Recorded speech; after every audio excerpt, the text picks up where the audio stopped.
So, Doctor, you have dived into the next stage of oversight. Please continue. Okay, the oversight function, we are not the communities that are there, but we have also the representatives. Let's say now we have also the national government. Devolution does not mean that the national government has no role to play. It has the role to play.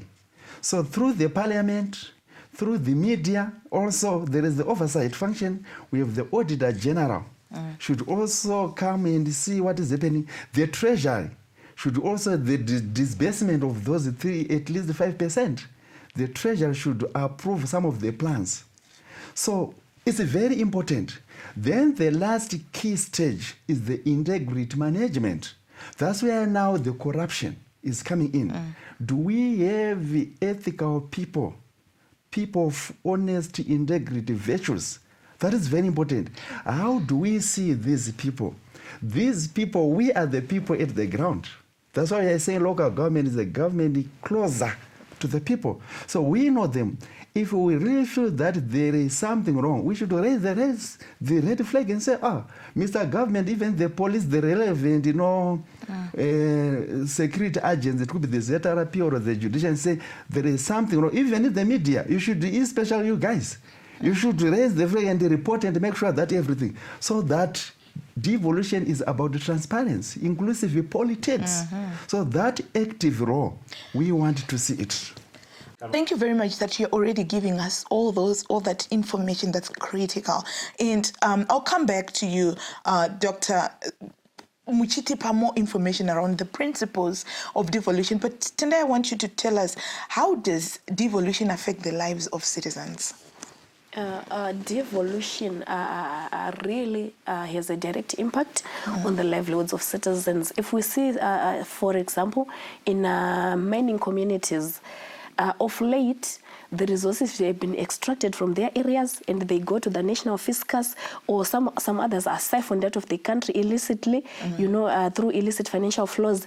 And at the end of the day, there is no roads in those areas, no health facilities, or all sorts of a deplorable condition of social service delivery.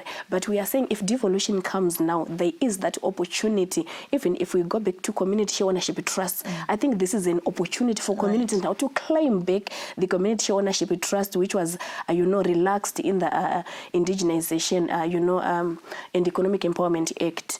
And also we say when devolution comes, it's an opportunity again for citizens to speak what they want. If we look at most marginalized group like youth who do not have employment, there's that community beneficiation programs, like in many communities, to say they can contribute meaningfully, to say we want to be included in this when investors come, we want employment, we want our companies or to be contracted in those big mining companies, things like that, on local content development. Yeah. So I want to come to you, Dr. Zinyama. What are the principles of devolution? The principles of devolution are very straightforward.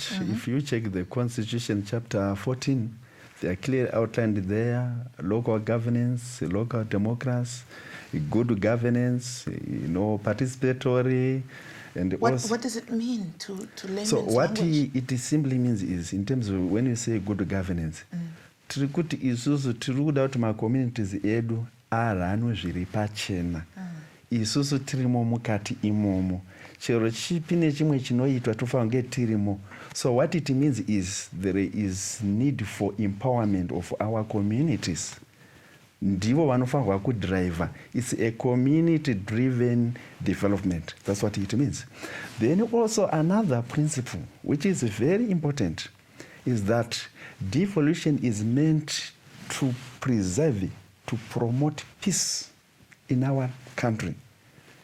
We are one as a nation. And when we share our national cake equally, as enshrined in section 301 of our constitution, no conflicts. But there is peace in diversity. We should not differ. We can differ, but we remain united. So those are the basic principles that are guiding devolution. Well, thank you very much. How do citizens participate in devolution? Citizens out there can participate in the devolution process, maybe firstly to say the national budget, that's where the monies to implement devolution are allocated. So through budget consultative meetings, citizens are called upon to contribute what they want, because the constitution says at least 5% of the national budget. It can be more depending on what citizens are advocating for. And also how they can participate, the opportunities to enter into various committees under the provincial and local authorities councils. So that's how citizens can participate. Thank you. Is there need for a system to implement devolution, Doctor? Yeah, the systems, they are not yet now clearly defined. But my understanding so far, the government is trying to put the systems in place. But I can say, partially they are there. The starting point is having the constitution. The devolution is constitutionalized. That is the starting point wherever you go. Right. So the next thing, even if you check the constitution, says we should have an act of parliament. Right. So now they are now working on the Provincial and Administration Act to amend it. And recently, the guidelines regarding the decentralization and devolution were defined. And if you look at it again, the stage where we are now, the government is also trying to engage. So our anticipation is after having now the input from the citizens, the people, they are going to consolidate, and the parliament does its process, debating this and that, then we have an act. But of course, there is one thing which is very important. The devolution process is an ongoing process. It's not an event. People should understand that. So we will continue having adjustments here and there, this and that, so that we catch that there is no way we can produce a perfect product at one go. It's very important to understand that. So, but what is more important is the efforts being made by the government, by the responsible authorities. They are highly commendable. We are in the right direction. Yeah, that's amazing. That is good to hear. But Tendai, would you say the system is expensive and time-consuming? It's going to be very expensive, but I want to look at the non-monetary side of it. To say there are people here who have got offices, especially politically, how ready are they to leave their offices and allow this process to come in? Do they have to leave their offices? Yeah, because I think there are some of the offices that are not going to be relevant when we go into devolution. And there are some of the powers that we have to let go.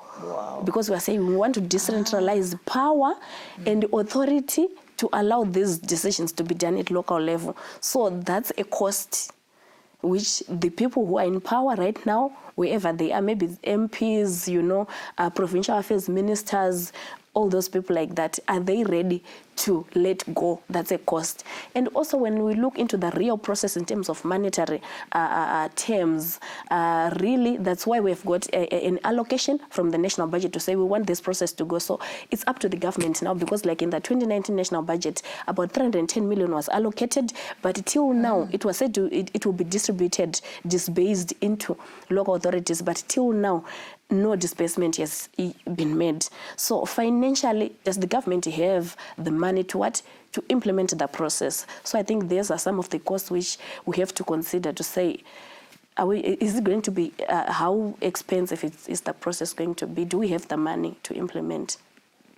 Thank you very much. I think when we come back in the next segment, we'll get to know deeper on how this process is going to be carried out or is being carried out in our country. Do not go away. We're just taking a short break.